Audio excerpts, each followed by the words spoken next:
నమస్తే, welcome to 1TV news. ముందుగా bulletin లో హెడ్లైన్స్ చూద్దాం.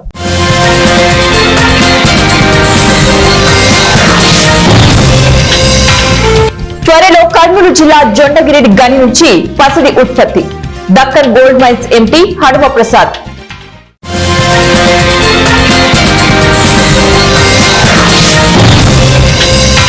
గాజాలో కాల్పుల విరమణ తీర్మానం వీటో చేసిన అమెరికా.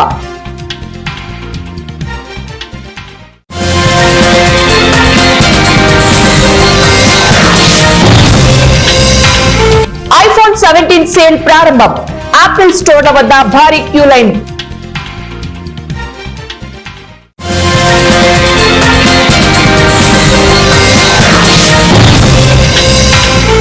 రష్యాలో మరోసారి భారీ భూకంపం. సునామీ హెచ్చరికలు జారీ. రష్యాలోని కామ్చాట్కా ద్వీపకల్పం వరుస భూకంపాలతో వణికిపోతున్నది. పెట్రోపావ్లావ్స్క్ కామ్చాట్స్కీ ప్రాంతంలో గురువారం అర్ధరాత్రి దాటాక భారీగా ప్రకంపనలు చోటు చేసుకున్నాయి. రిక్టర్ స్కేలుపై దీని తీవ్రత 7.8గా నమోదైంది. భూకంప కేంద్రం 10 కిలోమీటర్ల దూరంలో ఉన్నట్లు యుఎస్ జియోలాజికల్ సర్వే వెల్లడించింది. అనంతరం 5.8 తీవ్రతతో మరోసారి ప్రకంపనలు వచ్చాయి. దీంతో అధికారులు సునామీ వార్నింగ్ జారీ చేశారు. అన్ని ఎమర్జెన్సీ సర్వీసులను హై అలర్ట్ లో ఉంచారు. ప్రాణ ఆస్తి నష్టాలకు సంబంధించి ఎలాంటి సమాచారం అందలేదు. ఈ నెల 14న కూడా కామ్చాట్కాలో 7.4 తీవ్రతతో భారీ భూకంపం వచ్చింది. పెట్రోపావ్లావ్స్క్ కామ్చాట్స్కీ నగరానికి తూర్పున 111 కిలోమీటర్ల దూరంలో సముద్ర గర్భంలో 39.5 కిలోమీటర్ల లోతున భూకంప కేంద్రం ఉన్నట్లు గుర్తించారు. ఆగస్టు 5వ తారీఖున కూడా భూమి కంపించింది. కామ్చాట్కా తీరంలో 6.0 తీవ్రతతో ప్రకంపనలు వచ్చాయి. అంతకుముందు జూలై 30న 8.8 తీవ్రతతో కామ్చాట్కా ద్వీపకల్పంలో భారీ భూకంపం రాగా జూలై 31వ తారీఖున కురిల్ ఐలాండ్ లో 6.5 తీవ్రతతో భూమి కంపించింది. గాజాలో తక్షణమే కాల్పుల విరమణ కోరుతూ ఐక్యరాజ్యసమితి భద్రతా మండలి చేసిన తీర్మానాన్ని అమెరికా వీటో చేసింది. ఈ తీర్మానానికి 15 దేశాల సభ్యత్వం గల ఐరాస భద్రతా మండలిలో 14 దేశాలు అనుకూలంగా ఓటు వేయగా అగ్రరాజ్యం మాత్రమే వ్యతిరేకించింది. దీంతో ఈ తీర్మానం వీగిపోయింది. గాజాలో మారణ హోమం ఆపాలని, వెంటనే యుద్ధానికి ముగింపు పలకాలని డిమాండ్ చేస్తూ ఐరాస భద్రతా మండలి తీర్మానం చేసింది. అయితే దీనిని అమెరికా తీవ్రంగా వ్యతిరేకించింది. ఆమోదయోగ్యం కాని ఈ తీర్మానాన్ని అమెరికా తిరస్కరిస్తున్నది. భద్రతా మండలిలో యుఎస్ కౌన్సిలర్ మోర్గాన్ ఓర్టాగస్ వెల్లడించింది. అమెరికా యుఏ ఉగ్రవాద సంస్థగా గుర్తించిన హమాస్ ఆకృత్యాలను ఖండించడంలో ఈ తీర్మానం విఫలమైందన్నారు. యాపిల్ అభిమానులు ఉత్సాహంగా ఎదురు చూసిన రోజు రాని వచ్చింది. తాజాగా యాపిల్ విడుదల చేసిన ఐఫోన్ 17 సిరీస్ కోసం దేశంలోని పలు నగరాల్లో అభిమానులు భారీగా క్యూ లైన్లలో నిలబడి కొత్త ఫోన్లను దక్కించుకున్నారు. ఈ క్రమంలో ముంబైలోని బాంద్రా కుర్లా కాంప్లెక్స్ వద్ద ఉన్న యాపిల్ స్టోర్ ముందు తెల్లవారుజాము నుంచే భారీగా క్యూ లైన్ కనిపించింది. ఇదే తరహాలో ఢిల్లీలోని సాకెట్ స్టోర్ వద్ద కూడా వినియోగదారులు భారీగా చేరుకున్నారు. ఆంధ్రప్రదేశ్ త్వరలోనే దేశ పసిడి ఉత్పత్తి మ్యాప్ లో చేరబోతుంది. కర్నూలు జిల్లాలోని జొండగిరి వద్ద Deccan Gold Mines Limited company అభివృద్ధి చేస్తున్న గనిలో అతి త్వరలోనే ఉత్పత్తి ప్రారంభం కానుంది. ఢిల్లీలో సిఐఐ నిర్వహించిన ఓ సదస్సుకు హాజరైన డీజీఎంఎల్ ఎండీ హనుమ ప్రసాద్ ఈ విషయం వెల్లడించారు. ఈ ఏడాది జూన్, జూలై నెలల్లో ఈ ప్రాజెక్టుకు అవసరమైన పర్యావరణ అనుమతులు లభించాయి. రాష్ట్ర ప్రభుత్వం నుంచి రావాల్సిన అనుమతులు కూడా లభిస్తే త్వరలోనే జొండగిరి గని నుంచి పసిడి ఉత్పత్తి ప్రారంభిస్తామని ప్రసాద్ తెలిపారు. ఇదే జరిగితే మన దేశంలో గనుల నుంచి పసిడి తీసే తొలి ప్రైవేట్ కంపెనీగా డీజీఎంఎల్ రికార్డు సృష్టించనుంది. కాగా ప్రారంభంలో జొండగిరి గని నుంచి ఏటా 750 కిలోల పసిడి ఉత్పత్తి చేయవచ్చని డీజీఎంఎల్ భావిస్తుంది. త్వరగా 2-3 సంవత్సరాల్లో ఇది 1000 టన్నులకు చేరే అవకాశం ఉందని ప్రసాద్ తెలిపారు. శ్రీకాకుళం జిల్లా పలాసలో భర్త శవానికి భార్య తలవి కొరివి పెట్టిన ఘటన చోటు చేసుకుంది. పలాస మున్సిపాలిటీ కాపు వీధిలో ఇటీవల చాకుతో పీక కోసుకుని ఆత్మహత్యకు పాల్పడిన కోరాడ గరవయ్యను శ్రీకాకుళంలోని రిమ్స్ హాస్పిటల్లో చేర్చారు. గత 10 రోజులుగా మృత్యువాతతో పోరాడుతూ బుధవారం మధ్యాహ్నం తనువు చాలించాడు. గవరయ్య శవానికి అంత్యక్రియలు నిర్వహించేందుకు కుటుంబ సభ్యులు పలాసకు మృతదేహాన్ని తరలించారు. భార్య ధనలక్ష్మి తన భర్త గవరయ్యకు తలకొరువు పెట్టి రుణం తీర్చుకుంది. ఈ విషాదకరమైన దృశ్యాన్ని చూసి గ్రామస్తులందరూ కంటతడి పెట్టుకున్నారు.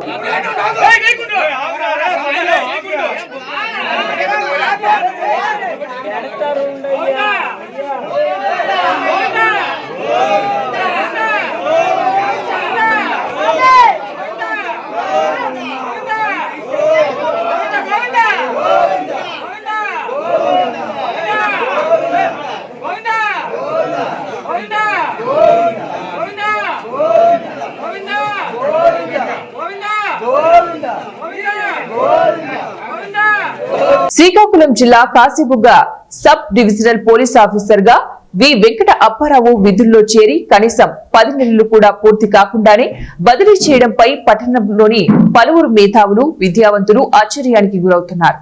డీఎస్పీగా వి వెంకట అప్పారావు విధుల్లో చేరిన నాటి నుంచి డివిజన్ లో గల పలు ప్రాంతాలతో పాటు మరీ ముఖ్యంగా పలాసలో శాంతి భద్రతలకు పెద్దపీట వేశారనే చెప్పొచ్చు. గతంలో నిత్యం అర్లర్లతోనూ గొడవలతోనూ ఉండే పలాస వెంకట అప్పారావు వచ్చాక ఈ ప్రాంతం ప్రశాంతంగా ఉందని పలువురు చెబుతున్నారు. నిత్యం గంజాయి రవాణా చేస్తున్న వారిపై ప్రత్యేక దృష్టి సారిస్తూ తనదైన శైలితో స్మగ్లర్లపై ఉక్కుపాదం మోపి స్మగ్లర్ల ఆట కట్టిస్తున్నారు. అంతేకాదు క్రైమ్ రేట్ ను తగ్గించడంలో ఆయనే దిట్ట. రాజకీయ ఘర్షణలు సర్దుమణించడంలో గాని ఆకతాయిల ఆట కట్టించడంలో గాని మంచి చాతుర్యం కలిగిన అధికారి. ఇరు వర్గాలను పిలిపించి కౌన్సిలింగ్ ఇచ్చి వారిలో మార్పును తీసుకొచ్చేవారు. ప్రజలకు నిత్యం అందుబాటులో ఉంటూ ప్రజల్లో ఫ్రెండ్లీ పోలీసింగ్ కు పాటుపడేవారు. అందరి మన్ననలను పొందుతూ అజాత శత్రువుగా పేరు సంపాదించుకున్న డీఎస్పీ వి వెంకట అప్పారావు బదిలీని నిలిపివేయాలని, ఆయనే కాశీబుగ్గ డీఎస్పీగా బాధ్యతలు చేపట్టే విధంగా మంత్రి కింజరాపు అచ్చెన్నాయుడు, కేంద్ర మంత్రి రామ్మోహన్ నాయుడుతో పాటు పలాస ఎమ్మెల్యే గౌతు శిరీష తక్షణమే చర్యలు తీసుకోవాలని పలువురు కోరుతున్నారు.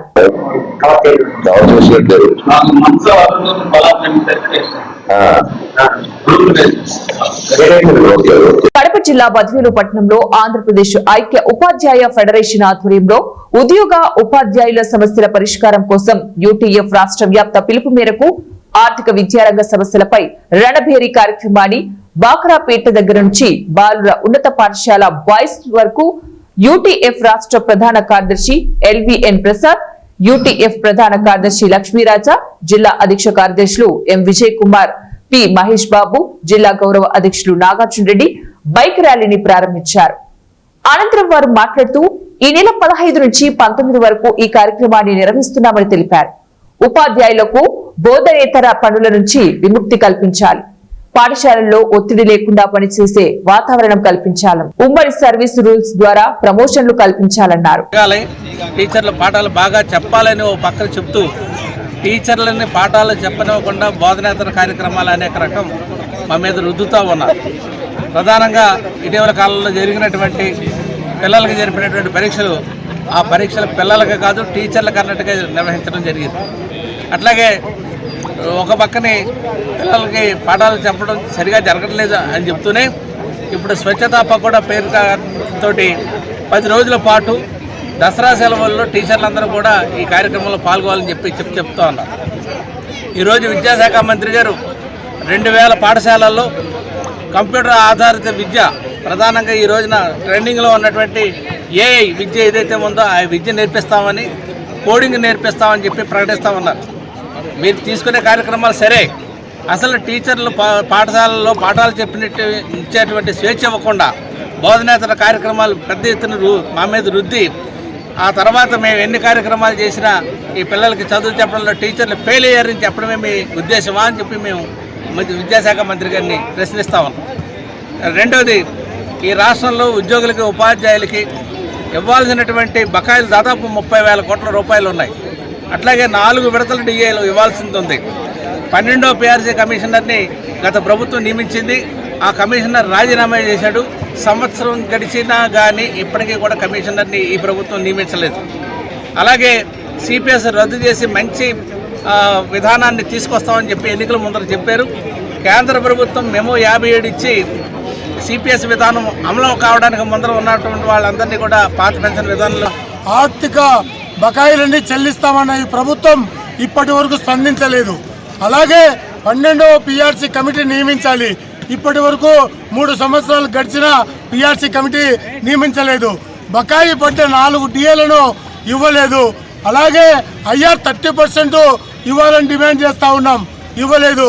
ఈ ప్రభుత్వం అధికారంలోకి రాకముందు ప్రతిపక్ష హోదాలో ఉన్నప్పుడు జగన్మోహన్ రెడ్డి మళ్ళీ అధికారంలోకి వస్తే సకాలంలో జీతాలు ఇవ్వడు, సకాలంలో పిఆర్సీ ఇవ్వడు, సకాలంలో మీకు రావాల్సిన ఆర్థిక బకాయిలు చెల్లించడు, డిఏలు చెల్లించడని చెప్పిన ఈ ముఖ్యమంత్రి అధికారంలోకి వచ్చిన తర్వాత మాకు చెల్లించాల్సిన ఆర్థిక బకాయిలు చెల్లించడం లేదు. అలాగే పిఆర్సీ కమిటీ వేయలేదు, ఐఆర్ ప్రకటించలేదు, డిఏలు కూడా ఇవ్వలేదు. 30,000 కోట్ల రూపాయల ఆర్థిక బకాయిలు పెండింగ్ లో ఉన్నాయి. ఈ ప్రభుత్వంతో మేము 15 నెలలుగా వేచి చూసి ఈ రణబేరి కార్యక్రమాన్ని ప్రారంభించాం. రాష్ట్ర వ్యాప్తంగా ఈ నెల 15 నుంచి 19 వరకు ఈ రణబేరి కార్యక్రమాన్ని మేము ఉపాధ్యాయులను, ఉద్యోగులను చైతన్యవంతం చేయడానికి ఈ కార్యక్రమం నిర్వహిస్తున్నాం. ఇప్పటికైనా ఈ ప్రభుత్వం, ఈ ముఖ్యమంత్రి, ఈ పాలకులు స్పందించి విద్యారంగంలో ఉత్పన్నమవుతున్న సమస్యలపైన విద్యాశాఖ మంత్రి వెంటనే చర్చలు జరపాలని, పేద విద్యార్థులకు చేయూతనందించడం అభినందనీయమని సైదాబాద్ కార్పొరేటర్ కొత్తకాపు అరుణారెడ్డి అన్నారు. లక్కీ జెన్స్ చారిటబుల్ ట్రస్ట్ ఆధ్వర్యంలో లక్ష్మీనగర్ ఆనంద్ మార్ట్ స్కూల్లో విద్యార్థులకు స్కూల్ బ్యాగులు, నోట్ పుస్తకాలు, బిస్కెట్ ప్యాకెట్లు, డిక్షనరీలు బీజేపీ రాష్ట్ర నేత సంగోది పరమేష్ కుమార్ కలిసి అందజేశారు. విద్యార్థులు దాతల సహకారాన్ని సద్వినియోగం చేసుకుని కష్టపడి చదువుకుని ఉన్నత స్థానాలకు చేరుకోవాలని ఆకాంక్షించారు. ఈ కార్యక్రమంలో team leader Rajendra Prasad, retired deputy collector Rajyalakshmi Prasad రావులు తదితరులు పాల్గొన్నారు. ఏదైతే అడ్వర్టైజ్మెంట్ కంపెనీ ఉందో అడ్వర్టైజ్మెంట్ కంపెనీ వాళ్ళు ఏర్పాటు చేసిన ఈ లక్కీ జనరల్ చారిటబుల్ ఈవెంట్ కింద ఆనంద్ మార్గ్ స్కూల్లో బిలో పవర్టీ లైన్ పిల్లలకి తన వంతు చారిటబుల్ ట్రస్ట్ నుంచి టీం లీడర్గా రాజేంద్ర ప్రసాద్ గారు ఏర్పాటు చేసిన ఇటు చక్కటి కార్యక్రమానికి మమ్మల్ని అందరినీ కూడా ఇన్వాల్వ్ చేసినందుకు ప్రత్యేకంగా వాళ్ళకు ధన్యవాదాలు తెలుపుతూ, అదేవిధంగా ఇది చారిటబుల్ ట్రస్టే కాదు, అడ్వర్టైజ్మెంట్ కంపెనీ కాబట్టి అన్ఎంప్లాయ్మెంట్ యూత్ ఎవరైతే ఉన్నారో యూతే కాదు, ఏజ్ లిమిట్ లేదు కాబట్టి ప్రతి ఒక్కరు కూడా రాజేంద్ర ప్రసాద్ చెప్పినట్టు ఒక నెల సంపాదించి 25,000 వస్తుంది. కేవలం పొద్దున్న నుంచి సాయంత్రం వరకు చేస్తే 25,000 వచ్చే ఈ సంపాదన ఉంటుంది. కాకపోతే దీంట్లో ఎల్జీ అడ్వర్టైజ్మెంట్ కంపెనీలో 10 నిమిషాలు కేటాయిస్తే వాళ్ళకి ఏదైతే ఫోన్ ఉందో ఫోన్ నాలెడ్జ్ ఉండి వాళ్ళు ఇచ్చే టాక్స్ ఏది ఉందో అది 10 నిమిషాలు చేస్తే వాళ్ళకి 25,000 నుంచి 1,65,000 వరకు కూడా వీళ్ళకు వచ్చే విధంగా ఉన్నది నెలకి. కాబట్టి అందరూ కూడా దీన్ని సద్వినియోగం చేసుకొని ప్రతి ఒక్కరు కూడా ఈ అన్ఎంప్లాయ్మెంట్ ఏదైతే ఉందో దాన్ని ప్రతి ఒక్కరు కూడా తన వంతు మనం ప్రతి ఒక్కరు కూడా అందరూ ఈ రాజేంద్ర ప్రసాద్ గారి ఆఫీస్ ఇక్కడనే ఉంది కాబట్టి ఆయన ఉపయోగించి జరుగుతుంది. హైదరాబాద్లోనే కాదు, ఇండియాలో ప్రతి ఆఫీస్ కూడా మరి చారిటీ ఇవ్వాలి అని వాళ్ళ ఉద్దేశం. మరి నేను ఆఫీస్ ఓపెన్ చేసినప్పుడు కూడా మరి రాజేంద్ర ప్రసాద్ చారిటీ నువ్వేమిస్తున్నావు నీ ఆఫీస్ దగ్గర నుంచి అని వాళ్ళు నన్ను అడగడం జరిగింది. నేను చెప్పాను, మా ఆఫీస్ దగ్గరలో ఆనంద మార్గ స్కూల్ అని ఒకటి ఉంది, ఇంకోటి వైదేహి ఆశ్రమం అని ఒకటి ఉంది. మరి మొదట ఆనంద మార్గ స్కూల్లో చారిటీ ఇస్తాను మేడం అంటే, మరి ఏం చారిటీ ఇస్తావు అంటే, నేను ప్రిన్సిపాల్ గారితో మాట్లాడి చెప్తానని చెప్పేసి ప్రిన్సిపాల్ గారి దగ్గరకు వచ్చి మాట్లాడి మరి మా వాళ్ళందరికీ బ్యాగ్స్ ఇస్తే బాగుంటుందని వారు చెప్పడం జరిగింది. నేను ఈ విషయం మా మేడం కోరల్ మేడం, మా వర్క్స్ మేనేజర్, మా అందరి బాస్ లండన్లో ఉంటారు, వారికి చెప్పడం జరిగింది. ఉట్టి బ్యాగ్స్ ఇస్తే ఏం బాగుంటుంది, బ్యాగ్లో మనం పిల్లలకి సంబంధించిన ఏమైనా వస్తువులు పెట్టిస్తే డిక్షనరీలు కానీ జియోమెట్రిక్ బాక్స్ కానీ పెట్టిస్తే బాగుంటుంది అని వారు చెప్పడం జరిగింది. మరి ఆ విధంగా నేను దానికి సంబంధించిన జియోమెట్రిక్ బాక్సు ప్లస్ డిక్షనరీ అదంతా కూడా ఎస్టిమేషన్ వేసి మేడం గారికి పంపించాను. మొత్తం అంతా ఎస్టిమేషన్ ఎంతమంది అని అంటే 164 స్టూడెంట్స్ ఉన్నారు అని ప్రిన్సిపల్ గారు చెప్పడం జరిగింది. మరి 164 స్టూడెంట్స్కి తగ్గట్ట బ్యాగ్లో ఒక డిక్షనరీ ప్లస్ జియోమెట్రీ బాక్స్ అంతా కలిసి 300 + 100 + 100 500 ప్లస్ దాంట్లో మినరల్ వాటర్ బాటిల్, ఒక స్వీటు, ఒక మిక్చర్ అనుకున్నాం కానీ బ్యాగ్లో మళ్ళీ మిక్చర్ ఆయిల్ అంటుతుందని చెప్పేసి 5 స్టార్ చాక్లెట్ బిస్కెట్ వేయడం వల్ల ఎటువంటి ఇబ్బంది లేదనుకొని ఇవన్నీ దాంట్లో ప్రతి ఒక్క బ్యాగ్లో నిన్న సాయంత్రం మేము అందరం మా స్టాఫ్ అందరూ కలిసి వాళ్ళు కష్టపడి మరి ప్రతి బ్యాగ్లో 164 బ్యాగ్స్లో అన్నీ వేయడం జరిగింది. ఆ బ్యాగ్ ఇప్పుడు వాళ్ళు ఆ బ్యాగ్లో ఉన్న వస్తువులతో సహా బ్యాగ్ అందరు స్టూడెంట్స్కి ఇచ్చాము. ఇది ఫస్ట్ చారిటీ మాత్రమే, ఇది ఒక చిన్న చారిటీ. చక్కటి కార్యక్రమం తలపెట్టారు. అందులో భాగంగా ఇక్కడ ఉన్నటువంటి నీడ్ ఫర్ పూర్ అనే ఒక కాన్సెప్ట్ తోని ఇక్కడ ఉన్నటువంటి స్టూడెంట్స్ అందరికీ కూడా బ్యాగులు, మరి అందులో ఒక బిస్కెట్ ప్యాకెట్, ఒక dictionary, English to Telugu dictionary, ఇలాంటివన్నీ పిల్లలకు స్టూడెంట్స్కి ఏవైతే అవసరాలు ఉన్నాయో అలాంటి చక్కటి అవసరాలు ఉన్నటువంటి వస్తువులన్నీ వాళ్ళకి అందులో పెట్టి పిల్లలందరికీ కూడా డిస్ట్రిబ్యూషన్ చేయడం జరిగింది. ఈ లక్కీ జనరల్స్ ఏదైతే ఇలాంటి చారిటబుల్ ట్రస్ట్ వారు ఇలాంటి కార్యక్రమాలు తలపెట్టారో చాలా మంచి కార్యక్రమము. అందులో ఈ ఆనందబాగులో జరగడం చాలా మంచి కార్యక్రమము. ఈ ఆనందబాగు అని అంటే ఈ స్కూల్ అనేది ఒక చాలా చరిత్ర గల ఉన్నటువంటి స్కూలు. ఈ స్కూల్లో ప్రతి ఒక్క స్టూడెంట్కి కూడా ఇక్కడ ఉన్నటువంటి ఫ్యాకల్టీ వాళ్ళందరికీ స్టూడెంట్స్కి ఒక సంస్కృతి సంప్రదాయము అనేది ఎలా ఉంటుంది అనేది కూడా ఈ స్కూల్లో వాళ్ళు ప్రతి ఒక్క స్టూడెంట్స్కి నేర్పిస్తున్నారు. అదేవిధంగా ఈ లక్కీ జనరల్స్ వారు ఇలాంటి కార్యక్రమాలు ఎన్నో తలపెట్టాలి. ఈ లక్కీ జనరల్స్ అనేది ఒక London concept charitable trust. So ఇలాంటి చారిటబుల్ ట్రస్ట్లు ఉండడం వల్ల కూడా ఎంతోమంది పిల్లలకు కానీ పెద్దలకు కానీ అంటే నీడ్ ఫర్ పూర్ పీపుల్ అని చెప్పి ఏ విధంగా చెప్పానో అలాంటి పూర్ పీపుల్ అందరికీ కూడా ఇలాంటి చారిటబుల్ ట్రస్ట్ వాళ్ళు ప్రతి ఒక్కరికి కూడా వాళ్ళ యొక్క సహాయం చేస్తే బాగుంటుంది అని చెప్పేసి ఈ సందర్భంగా మీడియా ద్వారా నేను తెలియజేసుకుంటున్నాను. ఏదైతే వాళ్ళు అందించాలి అని అనుకుంటున్నారో ప్రతి ఒక్కరికి అందాలి అని చెప్పేసి నేను కోరుకుంటున్నాను. అదేవిధంగా వాళ్ళందరికీ కూడా నా తరఫు నుంచి ఈరోజు చేసినటువంటి కార్యక్రమానికి వారి అందరికీ కూడా వాళ్ళ టీంకి, రాజేంద్ర ప్రసాద్ గారికి అందరికీ కూడా మరి ఇక్కడ సహకరించినటువంటి చేయూత ఫౌండేషన్ 10 సంవత్సరాలు 100వ సేవా కార్యక్రమాల పేరుతో గురువారం లాలాపేట్లోని ప్రభుత్వ ప్రాథమిక పాఠశాలలో విద్యార్థులకు ఉచితంగా నోట్బుక్స్, పెద్దపాల శిక్ష, pencils, sharpeners, erasers, scale, crayons వంటి పలు స్టేషనరీ వస్తువులతో కూడిన కిట్లను, వాటర్ బాటిల్స్ ను పంపిణీ చేశారు. అనంతరం పాఠశాలల ఉపాధ్యాయులను జ్ఞాపికలతో ఘనంగా సత్కరించారు. ఈ సందర్భంగా చేయూత ఫౌండేషన్ ప్రెసిడెంట్ డాక్టర్ కేతరాజు పూర్ణిమ కామేశ్వరరావు మాట్లాడుతూ గొప్ప ఉద్దేశం కంటే చిన్న మంచి పని మంచిదన్నారు. తాను స్టేట్ బ్యాంక్ ఆఫ్ ఇండియా ఉద్యోగిగా రిటైర్ అయ్యానని, తన పెన్షన్ డబ్బుల ద్వారా గత 10 సంవత్సరాల నుంచి తాము కేవలం ప్రభుత్వ పాఠశాల విద్యార్థుల చదువులకు సంబంధించిన అవసరాలను తీర్చేందుకు సేవా కార్యక్రమాలు చేపడుతున్నామన్నారు.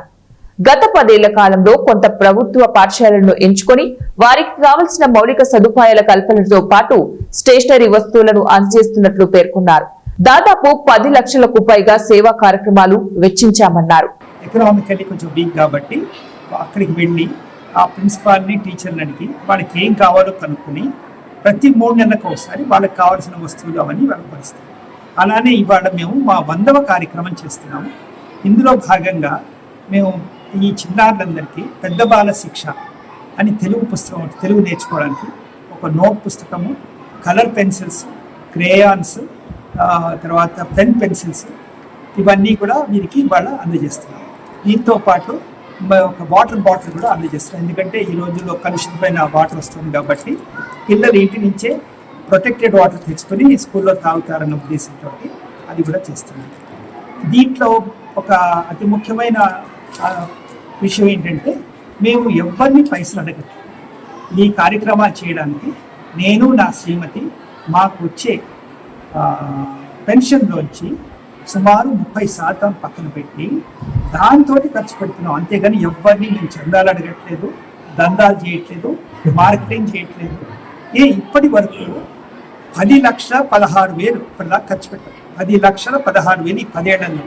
అంటే సుమారుగా ప్రతి సంవత్సరం 1,00,000 రూపాయలు. సుమారుగా 4-5 కార్యక్రమాలు చేస్తాం.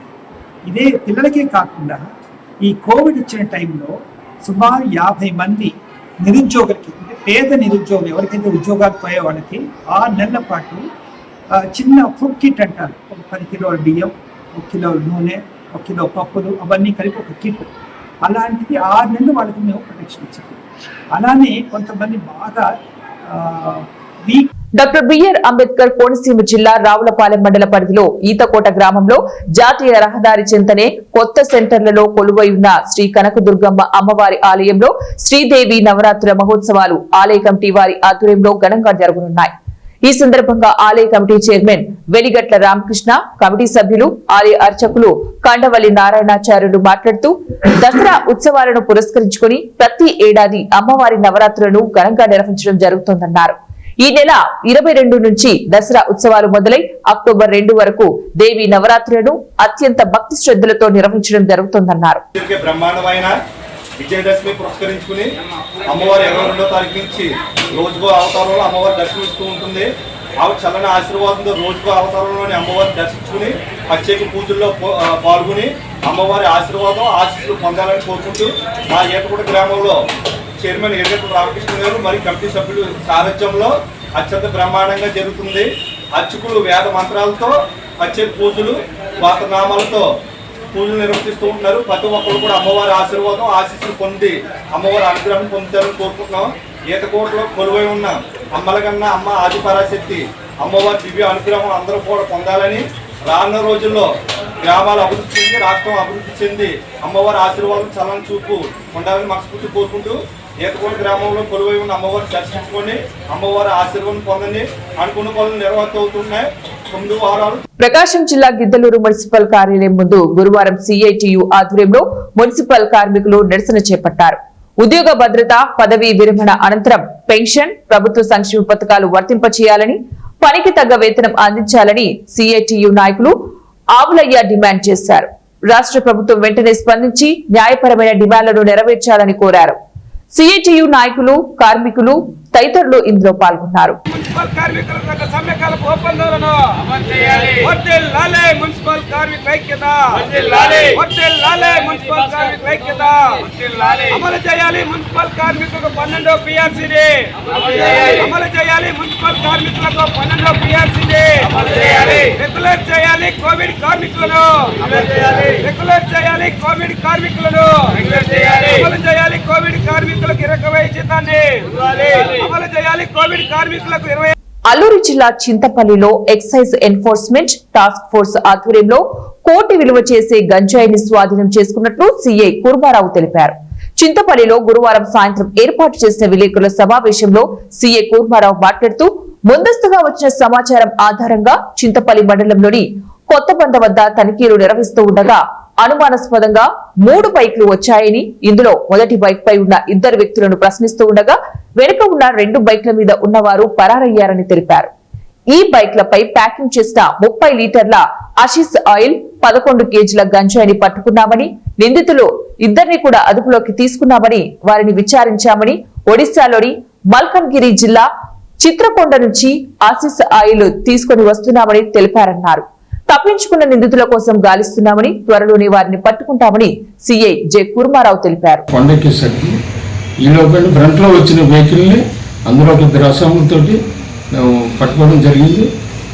తర్వాత ఆ బ్యాగులు కూడా నా సిబ్బంది సాయంతో మళ్ళీ మాతో పాటు విఆర్ఓ గారు అలాగే సెక్రటరీ గారిని కూడా మేము పిలిపించి వారి సమక్షంలోనే ఆ బ్యాగులు కూడా చెక్ చేయడం జరిగింది. అందులో 30 కేజీస్ ఒక్కొక్క ఇది ఆశీస్ ఆయిల్ అండి, గంజాయి నుండి తయారైనటువంటి ఆయిల్ ఇది. తర్వాత మొత్తం వేయించేవారుగా 30 కేజీస్. అలాగే ఇంకొక బ్యాగ్లో కూడా 11.5 కేజీస్ డ్రై గంజా కూడా దొరికింది. తర్వాత 3 బైక్లు, ఆ 2 వ్యక్తులను అరెస్ట్ చేయడం అనేది, వాళ్ళతో పాటు 2 మొబైల్స్ కూడా సీజ్ చేయడం జరిగిందండి. సో ఏంటంటే ఇంకొక 2 కూడా పారిపోయిన వాళ్ళని కూడా ఇన్వెస్టిగేషన్ చేస్తున్నాం, ఎక్కడ ఏటింది సదరు ప్లేస్లోనే అరెస్ట్ చేసి అక్కడే రిపోర్ట్ రాసుకొని ఎల్మంచి కోర్టు వారికి రిమాండ్ నిమిత్తం రేపు తీసుకెళ్ళడం జరుగుతుందండి. తదుపరి ఇంకా మాకు ప్రాసెస్ జరుగుతుంది. ఇప్పుడు దాని విలువ ఎంత సార్? ఇంచుమించుగా మెదక్ జిల్లా మనోహరాబాద్ మండలం జీడిపల్లి గ్రామంలో భారత ప్రధాని నరేంద్ర మోదీ జన్మదినాన్ని పురస్కరించుకుని సేవా పక్షం కార్యక్రమంలో భాగంగా జీడిపల్లి గ్రామంలోని హనుమాన్ టెంపుల్ ఆవరణంలో స్వచ్ఛ భారత్ కార్యక్రమాన్ని నిర్వహించారు. కార్యక్రమంలో సేవా పక్షం జిల్లా కన్వీనర్ నత్తి మలేష్ ముద్దురాజ్, మండల పార్టీ అధ్యక్షులు బక్కా వెంకటేష్ గౌడ్, సేవా పక్షం మండల కన్వీనర్ కొల్తూరి నరేష్ గౌడ్, మాజీ మండల అధ్యక్షులు కమరి నరేంద్రాచారి, మండల ప్రధాన కార్యదర్శి కరాటా మల్లేష్ ముద్దురాజు తదితరులు పాల్గొన్నారు. ఈరోజు సెప్టెంబర్ 17 మన ప్రియతమ మోడీ గారి జన్మదినం సందర్భంగా మరి సెప్టెంబర్ 17 నుంచి అక్టోబర్ 2వ తేదీ వరకు డైలీ ఒక కార్యక్రమం చొప్పున రాష్ట్ర కమిటీ పిలుపునివ్వడం జరిగింది. అందులో భాగంగానే 17వ తేదీన మరి బంగారమ్మ దగ్గర పూజలు నిర్వహించి మరి గజ్వేల్లో రక్తదాన శిబిరంలో పాల్గొనడం జరిగింది. మరి రెండో రోజు కూడా చిత్రలేఖనం పోటీలలో పాల్గొనడం జరిగింది.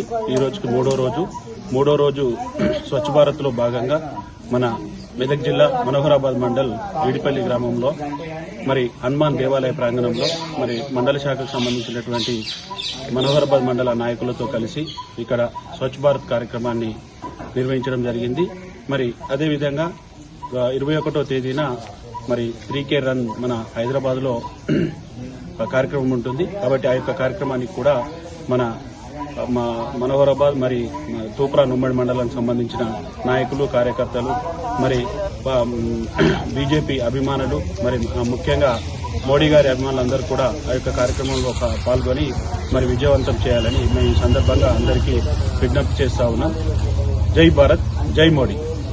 బులెటిన్ ముగించే ముందు మరోసారి హెడ్లైన్స్.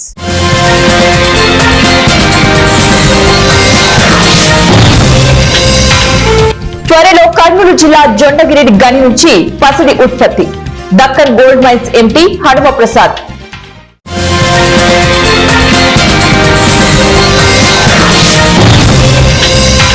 గాజాలో కాల్పుల విరమణ తీర్మానం వీటో చేసిన అమెరికా.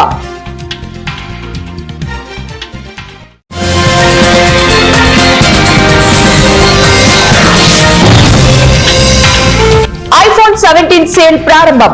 యాపిల్ స్టోర్ల వద్ద భారీ క్యూ లైన్.